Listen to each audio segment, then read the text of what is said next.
Hi, I'm Peter O'Keefe. Today I'm going to be talking to you about all things chipping, just basically shooting the breeze, nothing too technical, nothing too complicated, just stuff I've picked up over the years working with various coaches, been around an awful lot of good players, a lot of chippers, really good hands, etc. So I'm going to talk to you about stuff I've seen. Hopefully you can get something out of it. App subscribers, you'll have seen this video already on your premium content, and here we go.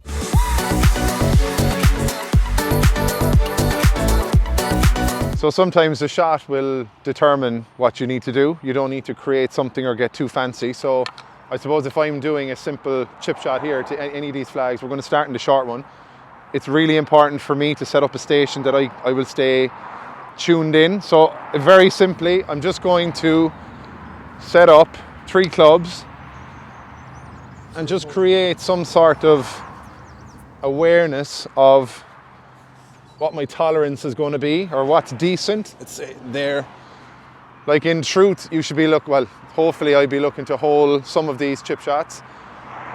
But again, this is the thing in chipping. Are you focused on the target, or are you focused on your technique? And that's what I struggle with. I get too focused on technique and I forget about this. So when I set that up, hopefully I can free up everything else over here, which is so important for players of all levels. And I play off +6. I get stuck in this and it bothers me. So this is what today is about. Right, so I have set up a pretty simple station to this shot, right? This is not a complicated shot. This is as easy as it gets. So I've got 2 tees. I want to really kind of score a goal through the tees, or at least pitch it near the tees. So if I get focused on this stuff, hopefully, well, I know what'll happen. I'll get away from my technique and I'll just flow the shot. So if we do this with 5 balls, you know, people refer to this as block practice. So there's 5 balls. If I can get my focus on what I'm doing here and forget technique for the start, we'll go through a bit of technique as we go along. We'll just see what happens, okay? And then you're trying to simulate that when you get back in the course.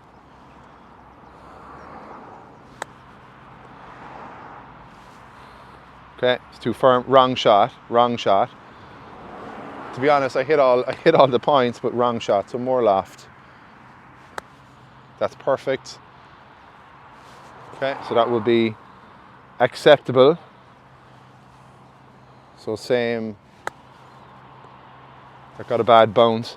Now I'm a little bit in technique here still, but you have to be some bit of aware. So let's get a little bit softer. That was a better shot. So 4 shots in. That's probably the first one that will be.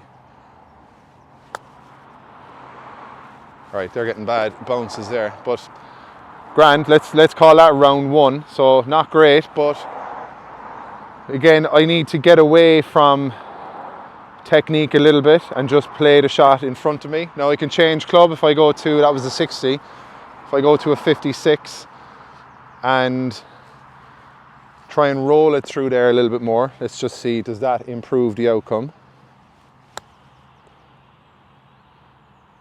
So simpler shot, still coming off a bit hot, which again is a fault of mine. It was a better shot. Right, so interestingly there now, I've got nice feedback from that one. So I actually need to pitch it short of the 2 tees with this exact same feel I have, which is essentially like a putting stroke off my back foot. I have my weight in the ball of my right foot. I have my weight in there, so that kind of anchors me, which keeps my weight in front of the ball as well. So let's do that again. Right, not bad, still a bit fiery. So if I can soften that a little bit, we have it. So that's perfect there now. So that took me 9 shots to get to the right shot.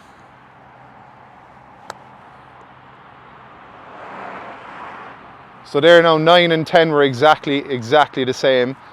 It took me all that feedback to figure out wrong club for that shot. I was probably trying to pitch it too far. The simplest way, the more I went through that, the less I got away, or the more I got away from technique, which was good. But then again, you're trying to say, well, do you analyze technique first or do you analyze the shot first? Well, I suppose whatever level you're at, you need some sort of technique. But simply there, all I was doing was making sure my weight was forward and just having a nice controlled type of putting stroke, which if you analysed it, is probably nice and shallow, but I don't need to go there. I'm right in that spot there, and I'm just trying to... So they, like, it's funny, like there's not much technical there at all. It's just reacting to the station. So I feel I could do that now 5 in a row, which, by the way, is a really good way then to go into your next round. You might put 5 balls down and, you know, have a bet with someone or yourself that you have to be able to pull that off 5 times. And then if you want to do that, you can video yourself while you're doing that and assess your technique later on. Okay, so when we're talking about what's in front of you governing how you react to it, well, then you're kind of crossing over into, right, do I have the tools to play the shot, right? For instance, if those 2 clubs were a bunker, I had this shot recently off a really tight lie at a tournament that I didn't do any good at, but I pulled the chip off really nicely. And I was over the chip shot and not too comfortable because, you know, all right, honestly enough, it's just a tough shot, but I knew I could play it. So that the first thing, so if I'm trying to cover that bunker and, you know, pull off the shot, it's a different shot to what we just played. So this is more of a lofted, softer shot. It's a tough shot, like it's, you know, it'd be rare enough you probably have this one, but again, you're trying to make sure that the rehearsal feels good. So that to me feels pretty good.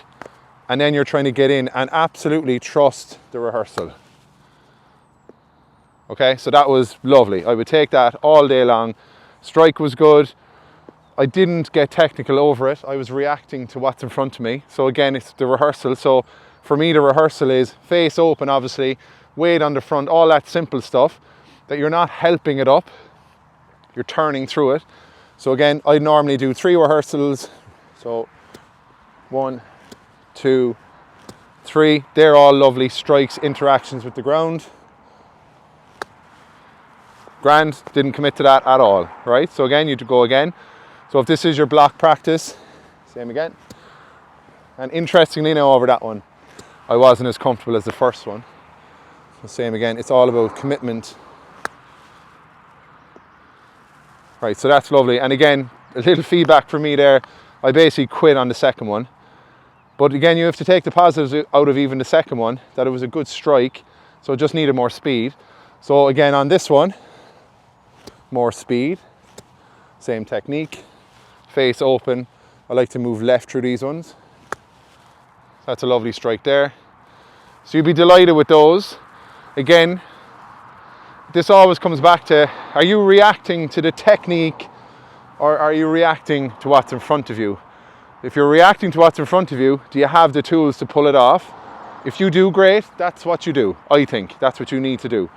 Like those 3 shots are lovely. That's a hard shot, especially in a situation in a tournament, or if you literally have something on the line, it's a hard shot.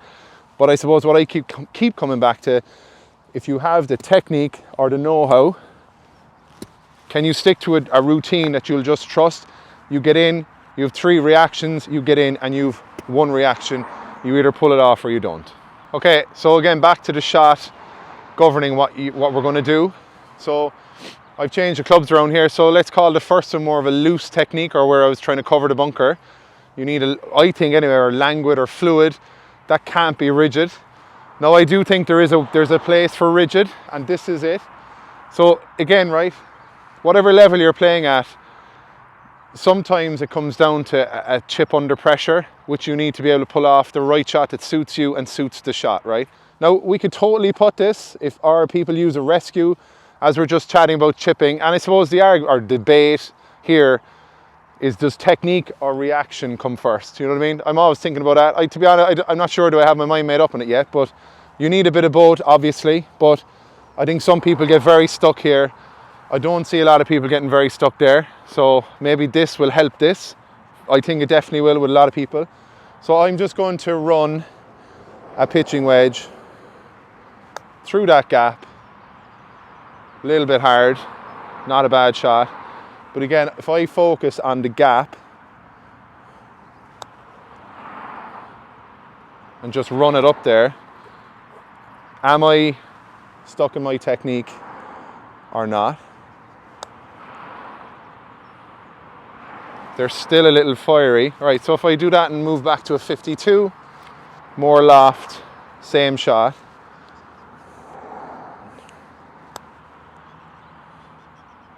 Definitely better. Okay, so interesting there, exact same shot, probably the wrong club for this shot. So with more loft, takes a bit of speed off the ball. Hair more loft at the start. Do one more. So again, I'm not really thinking about much there, just what I'm trying to do. Okay, so, all right, I'm actually liking that shot. Again, just flow and through. Okay. So look, that was an interesting round. I call them rounds. So I got something out of that round there now, right? So obviously the shot is perfect, the line is perfect. I had the wrong club, so it was too much speed coming off it, and I was only nudging it. So then what do? You add more loft, you do the same shot. So, you know, I could get into this a bit more and pace that out, and pace where I was and write all that down. So I know for future that this carries that amount and rolls out to that amount if you really want to get into it, which some players do. And again, these are the margins that make good to great, or really average to average, or average to good, or you know what I mean. So I think setting up a station is absolutely crucial in the simplest of shots. Like even so far, I think I've gotten something myself out of that, because you can get just too careless. You can just come up here and fire balls onto the green and really get nothing out of it. So try that out, try some clubs, have your clubs there, whatever's comfortable for you. Bearing in mind, this is a training ground to get you ready to play at whatever level. So when you are asked a question under whatever pressure you're dealing with, you have options because you've done this and you've worked through it. See how you go. Don't forget to subscribe to our channel, and also if you like this video and you'd like to develop your game further in your area, please seek out your local PGA professional.